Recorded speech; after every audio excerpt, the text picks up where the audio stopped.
திமுக பவள விழா பொதுக்கூட்டத்தில் கூட்டணி கட்சி தலைவர்கள் பேசியதை பார்ப்போம். எதற்காக பாசிசவாதிகள் அஞ்சுகிறார்கள், பயப்படுகிறார்கள்? தமிழ்நாட்டை கண்டால் ஏன் நடுக்கம் வருகிறது?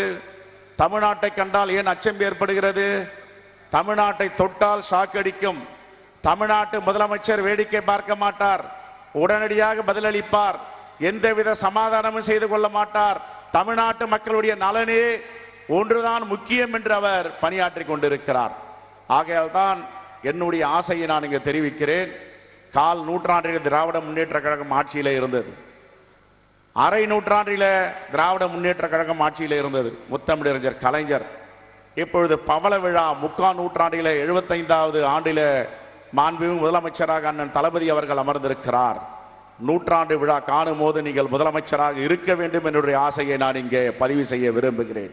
கால் நூற்றாண்டுகளால் என்ன 100 வருடமா என்று கேட்கலாம். நமக்கு சாட்சியாக தோழர் நல்லக்கண் அவர்கள் வாழ்ந்து கொண்டிருக்கிறார். ஓரிரு மாதங்களிலே 100வது வயதை தொடப்போகிறார். ஆனால் அவர் இன்னும் அரசியல் பேசிக் கொண்டிருக்கிறார். அவரை போன்ற நம்முடைய தலைவர் அண்ணன் தளபதி அவர்கள் 100வது வயதிலும் ஆட்சி செய்வார், அரசியல் செய்வார், பாசிச சக்திகளுக்கு சிம்ம சொப்பனமாக இருப்பார். உங்களோடு காங்கிரஸ் பேரியக்கம் தோளோடு தோள் நிற்கும். நீங்கள் எடுக்கின்ற முயற்சி, திராவிட முன்னேற்ற கழகத்துடைய திராவிட மாடல் ஆட்சியுடைய முயற்சி, எல்லாவற்றுக்கும் காங்கிரஸ் பேரியக்கம் துணை நிற்கும். இந்தியா கூட்டணி தலைவர்கள் எல்லாம் உங்களுக்கு துணை இருக்கிறார்கள் என்பதை சொல்லி விடைபெறுகிறேன். நன்றி, வணக்கம், ஜெயஹிந்த். என் கரம் பற்றி இருந்த கலைஞரை பார்த்து நான் சொன்னேன், உங்களுக்கு எப்படி நான் மெய்காப்பாளனாக இருந்தேனோ அதை போல அருயிர் தம்பி தளபதிக்கும் இந்த வைகோ என்றைக்கும் மெய்காப்பாளனாக, எதிரிகளினுடைய படையை துவம்சம் செய்கின்றவராக இருப்பேன் என்று நான் சொன்னேன். பெயர் RN ரவி, ஆளுநர். அவர் இந்த கோயில்களை காட்டி, ஆலயங்களை காட்டி அந்த பக்தி உள்ளவர்களை தங்கள் பக்கம் இழுத்து விடலாம் என்று மனப்பால் குடிக்கிறார்கள். இங்கே சேகர் பாபு இருக்கிறார். எந்த ஆட்சியிலும் இல்லாத அளவுக்கு அறநிலைய துறையிலே கோடி கோடியான பணத்தை அரசாங்கத்துக்கு கொண்டு வந்து கோயில்களுக்கு கொண்டு வந்து சேர்க்கிறார். ஆபத்து வரும் என்று சொன்னால் தலை கொடுக்கவும் தயாராக இருப்போம். இத்தனை ஆண்டுகள் வாழ்ந்து விட்டோம். 60 ஆண்டுகள் என் பொது வாழ்வு முடிந்து விட்டது.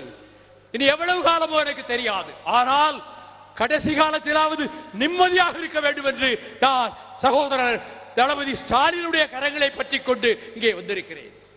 வெல்லட்டும், வெல்லட்டும், திராவிட முன்னேற்ற கழகம் வெல்லட்டும். உதயநிதி ஸ்டாலின் துணை முதலமைச்சராக பொறுப்பேற்கும் நிலையில் சென்னையில் திமுகவினர் பட்டாசு வெடித்தும் இனிப்புகள் வழங்கியும் கொண்டாடினர். தேனாம்பேட்டை, மயிலாப்பூர் பசுமை வழிசாலை போன்ற பகுதிகளில் திமுக இளைஞர் அணி நிர்வாகிகள் பட்டாசு வெடித்தும் இனிப்புகள் வழங்கியும் தங்கள் மகிழ்ச்சியை வெளிப்படுத்தினர்.